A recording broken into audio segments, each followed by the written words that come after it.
Man, I'm just so bad at filming. Like, what I do on a daily basis. I forget to take my phone out sometimes. It's easier if I'm with other people, but alone, I'm just not very good at this.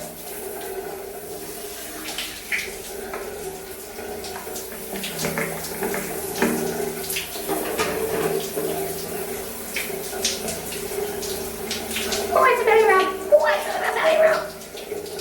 I just love sharks, okay, guys?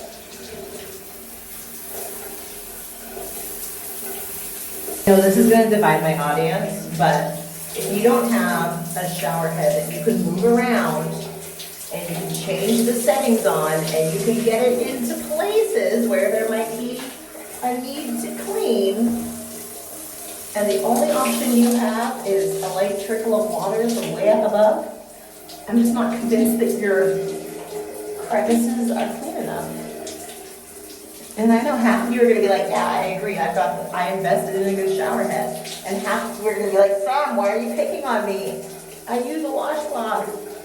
Okay, listen, if you use a washcloth, I'll give you that. But how many people just have a shower head way the hell up here, and then they just stand under it? How does your undercarriage get clean? How? No, we all know those car washes they drive through and the water only comes from above. No. We all know that your rims aren't getting washed, your bumper's gonna have spots on it. Like, wash your bumper, damn it. You need the car wash that you drive through that has different power settings, different soaps come out, different rinse cycles, and the underjets. You want the underjets, the tire wash. You can't expect water from here to clean your tires. Just my opinion, and I know I'm going to lose half my followers. Listen, we all know that the best option is a hand wash. Several people in there at the same time, getting in all the crevices, the cracks, and the bumps. Oh, but not everybody can afford that, so. You can't have multiple shower heads. You get a shower head that can do multiple things. You know, I used to get pedicures every 6 weeks. And it just became so expensive recently. So, back into the art of painting my own toes, and I realized how much I appreciate somebody else doing this. It's just not the easiest thing in the world to do, not gonna lie.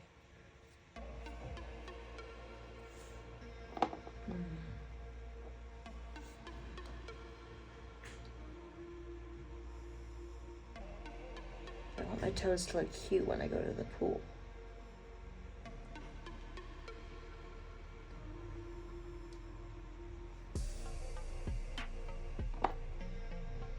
I was getting my toes done for my birthday last year. It's the last time I had a pedicure was on my birthday. And this guy came in, he went, ooh, white toes get chose. And honestly, I've only ever wanted white toes ever since. I just don't own white nail polish, but I should. I don't know where that came from, if it's a saying, if it's just his saying, but I tell you, I want a little white pedicure again. I think I had white with gold stripes last time. There we go. Cute, right? You can tell which toe I broke thanks to gymnastics. Poor little toe. What's fascinating about a foot fetish is that you don't actually have to have perfect feet. It's not really about the look of the feet. I might have that toe out there. It's just like long toes, big feet, short feet, fat toes. Like, there's kind of something for everybody. People who are fascinated in feet are kind of about the toes themselves. So everyone's pinky toe just kind of do that. Weird. I didn't know I could do that. Yes. Paint. Toes. I actually go and I get this toe worked on because of this joint right here. I heard it in a motorcycle fumble. I wouldn't say an accident, just a motorcycle fumble. But this joint, oh shit, I just did that. This joint sucks right there. So I go in and I get it professionally massaged. And then they'll put like their fingers between each of my toes and spread them. And that always helps like get this toe like nicely realigned again. Sometimes it just wiggles in the socket. It's really tight today. Who knew toes were so important?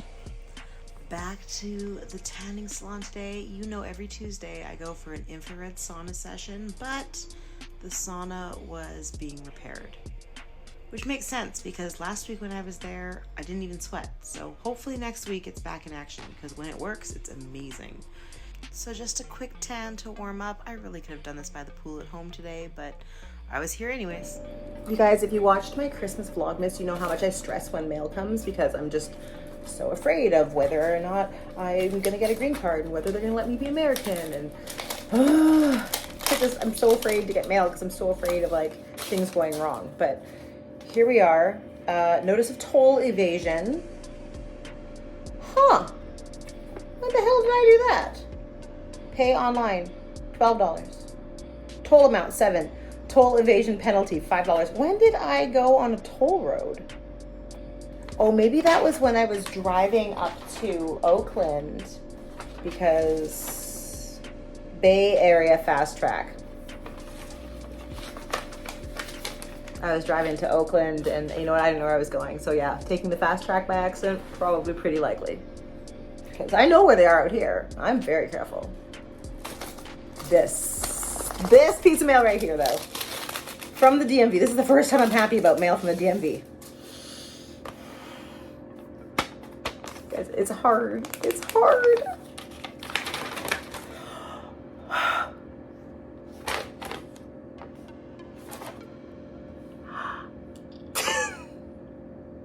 I have a California license. I'm so happy. I'm so happy. It's a good day. Today is a good day. I had this really cool opportunity today to talk with one of my fans from OnlyFans.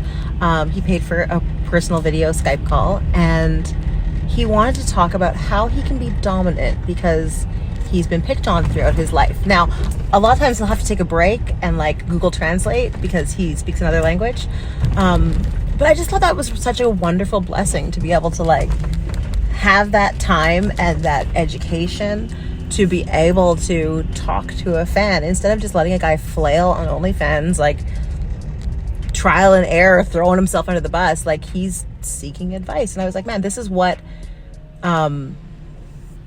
people do all the time as a living. Like they're like, oh, you want business advice? Pay for a consultation. Let me help you in every way that I can. Here's my rates. And I was like, I do the same thing. I just thought it was so cool to be able to like have this open dialogue in a safe space and somebody was actually seeking advice and I had advice to give, and I had my Dr. Ruth moment. I had my Dr. Sue moment, and it just felt really, really cool. So the sexual health educator course that I took through the University of Oakland, you only have to take like certain courses and do like a certain amount of work. You don't have to do it all. And so now I'm going back and taking it all. I'm taking every single class. I just want to know as much as I can about everything. But I'm also delving into some educational workshops on specific human sexuality, specifically fetishes, and just like really educating myself because people are coming to me as like a trusted resource and I want to be the best resource. So I'm very excited about this little side adventure that I'm taking right now because it's something I've talked about for years and I'm doing it. Like I'm doing all of it and I love it. I saw a post recently that said Snoop Dogg was the king of side hustles. And I was like, whoa, hold up. He is the king. He does everything. And people are like, that's Snoop. He does this. Of course he's, on a billboard for Skechers. Of course he's cooking with Martha Stewart. Of course he's doing voiceovers for animal videos. Of course he's singing and dancing at the Super Bowl. Nowadays, people don't just think Snoop Dogg rapper, nothing else. If there is a charity event for three-legged schnauzers and Snoop Dogg is the host, you're gonna be like, of course he's the host. It's Snoop. Not, oh, Snoop can only rap or Snoop can only do one thing. He's everywhere doing everything because nobody's going to tell him he can't. And I was like, why can't I be more like Snoop? So that's my goal. My goal is to be more like Snoop Dogg. And I'm going to be everywhere. And I'm going to do everything because I can, because I want to, and because I think it's going to be a darn good time. I'm channeling my inner Snoop Dogg. And ain't nobody going to stop me. So, side hustle, I'm going to be Dr. Sue for a moment. And I'm going to use my OnlyFans platform to encourage sexual education. And who knows what else I'll do. Maybe I'll learn to cook tomorrow too. Maybe I'll call Martha Stewart. I've really wanted to do stand-up comedy again lately, and I just feel like Hollywood's where all the pros are, and I just don't belong here because I got to start from the bottom again. But then I was hanging out at Dino's show the other night, and I was like, you know what? I don't need to start over again. I already started. I can pick up where I left off. And the only thing putting Dino on that stage instead of me is the fact that he kept going when I quit. I should never have quit.